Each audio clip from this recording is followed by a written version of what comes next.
Hello Cherries fans and welcome to this very impromptu video. Myself and Tom Jordan, we were just about to be on our way to Newcastle, but this morning there's been some news about Maxim Demin, the AFC Bournemouth club owner, being in advanced talks over the sale of AFC Bournemouth. It's something that's been in the background for a while, but our Premier League status, well, it makes it more of an attractive proposition to any prospective buyer. Firstly, before we tackle who's involved in the potential purchaser of the club, Max Demin. What a guy, mate. What a guy. He came in, early 2010s? And he completely changed the fortunes of the club. Of course, it was everyone pulling together, but he produced the financial muscle for us to compete in League One, the Championship, and also the Premier League for 5 seasons. What a guy. He's been all but perfect as an owner of a football club, hasn't he? He's always backed the manager. He's never got too heavily involved. You know, you don't want to see the owner of your football club out and about all the time. Always back the manager, always come across well. And I thank you, Max, at the end of the day if this all goes through, because he's been obviously monumental to our success. We wouldn't be competing in the Premier League tomorrow against Newcastle if it weren't for him, that's for sure. And even right to the end, when you think he knows he was trying to sell the football club, of course, it's been going on for a while.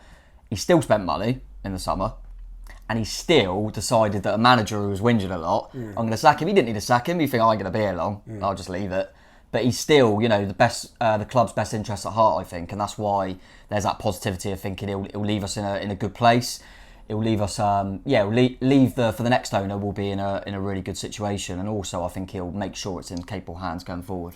Yeah, that's one thing I've noticed. Look, we're going to go through what we've learned from the media soundbites and various rumours that have been going around. But 4 years ago, Max actually didn't have a whole ownership of the club, because there was Peak Six who were involved, who had a 25% stake. But he actually bought that back, so he had 100% ownership. And obviously, when you do that, it makes it more of a saleable asset when the potential buyer is going to get 100%. And what do we know? We know that it's Bill Foley, who is an NHL franchise owner. And this has been out to tender for quite a while. This has been sort of in the background, and it's a company called Montinimi & Co.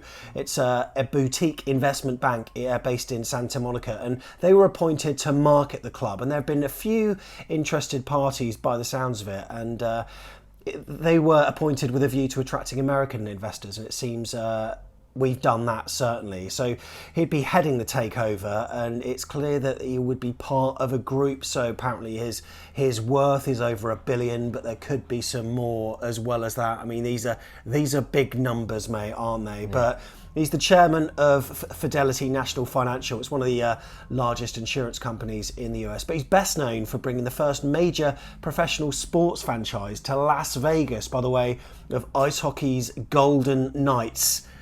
Always like them. A big fan of ice hockey, mate? I've always followed the Knights. I just call them the Knights, really. Puck off. Yeah. Very good. Yeah, cheers. Always been a fan of them. No, I think, I think it's... I don't know how important it is, but I like the fact that he's been involved in sports as well. I think that's quite key. There's obviously a sporting background there as well. Foley, we used to have Stephen Foley. He was a good little player. Didn't mind him. Good link. But look, Mick Foley, WWF. I used to like him. He was all right. Good shout.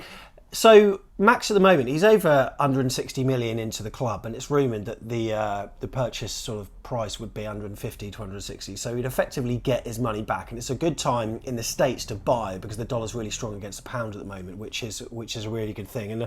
And it would see him recoup the bulk of his investment. And I think the potential selling price of the Cherries obviously depends on earning potential, and being in the Premier League, it was a very good time to sell. I think one of the things that we were always concerned he would do, and this was part of the financial philosophy of AFC Bournemouth, was that Max would put the money into the club, but it would be offset by the liquid assets on the pitch.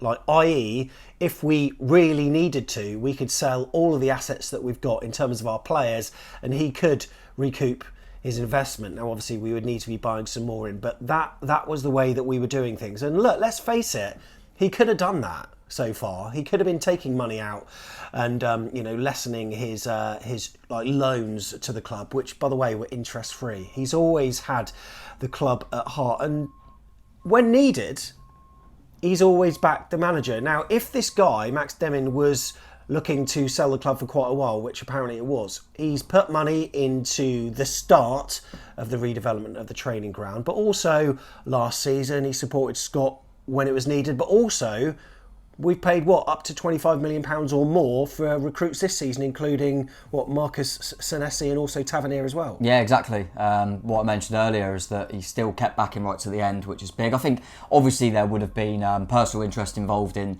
the January, thinking, I need to back the manager because we need to go back to the Premier League. So I'll do everything I can, and that makes sense. And then, like you say, he's also left us in a strong position now with signing some players in the summer and making sure we're not under-equipped.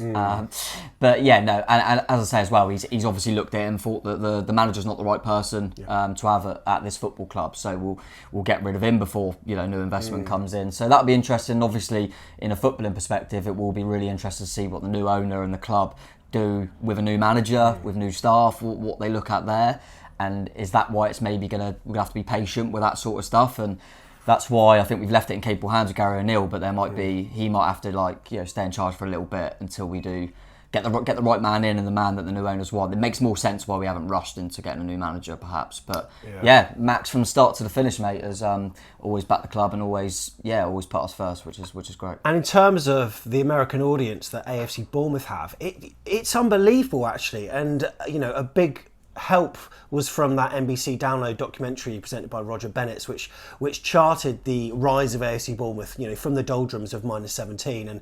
And there was an article the other day that said, you would expect it to be Liverpool, Man United, Arsenal, Chelsea, all the big sides. Take a look at where Bournemouth are, because they're more watched in the States than you actually would think. Max, of course, there have been some criticisms of him during his reign because perhaps concentrating on the playing side more than the infrastructure. But then after 5 years of Premier League football, yes, we didn't have a stadium to show for it, but would we have done that without the money that he invested in the players? Possibly not. Yeah, that's the difficult one. It's a really difficult balance, isn't it? And we're not a monster of a football club, so it was a tough one to get right, and I think they tried their best to keep us in the Premier League, to be fair to them. And the infrastructure was something that we always wanted, but it feels like that's something that he started and that the new owners potentially might look at now. Yeah, perhaps they can take it to the next level beyond Max's financial limitations, maybe. And that's potentially what's happened there. That wouldn't surprise me. But as you say, mate, it's a really difficult one. If we first went up and put all the infrastructure into a stadium and training facilities and didn't sign any players and went down straight away, everyone would have said, why didn't we upgrade that? And we haven't got money to just chuck around everything. So maybe that's the case. And I'm excited to see what this brings now.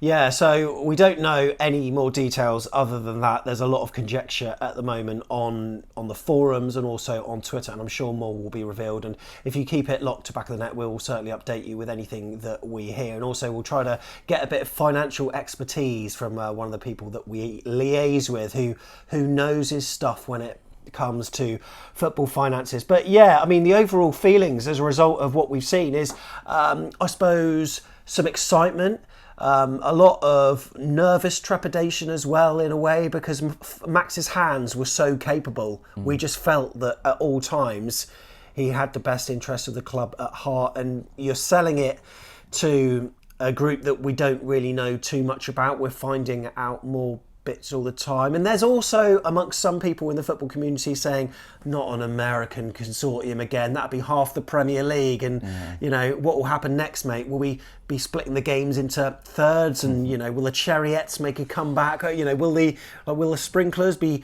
played to music like outside Caesar's Palace, etc.? What's going to happen? I don't know, and I think it's one of them. There's a bit of excitement, but there's also that scepticism as well because of things you mentioned there, and we were in capable hands with Max. I think it's weird, isn't it, that we're obviously about to play Newcastle and Eddie Howe, and we felt we were in capable hands with Eddie, and then he left, so there was always that, it's a little bit of kind of going into the unknown a little bit, and now we're losing the owner. But I think it's one of them. We don't know all the details yet, so we'll keep hearing things from the coming days, I would have thought. But it's excitement, but it's also kind of that, all right, let's see what's happening, let's judge it. And I think it's American. I think we're going to have the vast of the top flight in England is going to be American owned. But we just go into it with kind of I'm going into it certainly with with kind of no real preconceived judgments and just kind of let's see what happens. I'm confident that Max always put the football club first, and I'm confident that this can hopefully be a decent step in more progression with the football club, which just keeps progressing all the time, mate, which is amazing to see. Yeah, that's right. If we can keep what's happening on the pitch slowly but surely, because it has been a rise over the decades, let's face it, if we can match that with the actual tangible infrastructure of stadiums and training grounds and stuff, then it can only be a good thing. And look, they've got a track record in Las Vegas of doing just that. Can they do it in little old Bournemouth? We will see. The world of football is watching us right now, so make sure you hit the subscribe button because we'll try to keep you updated. And Tom, we've got a nice journey to Newcastle now. We're stopping off en route, but it's going to be a big weekend. It is indeed. Yeah, we're going to have a little stop off just to break the journey up and stay up north tonight, and then onto the big game, and then have a little celebratory boogie in the evening, I'm sure. But yeah, really looking forward to it, mate. Newcastle's a great night out. Should be a great game. And yeah, be a bit emotional as well. See Eddie and the boys and the Snakes. So yeah, looking forward to it, mate. Can't wait. Next time you'll see our faces is going to be on the free-for-all, so make sure you look out for that coming your way on this channel at full time with some raw reaction after Newcastle get pummeled 1-0 thanks to a Marcus Nessie head. I'm making this up now. Yeah, anyway, that happens, we'll see you in the next one. Bye the Cherries. Las Vegas, baby.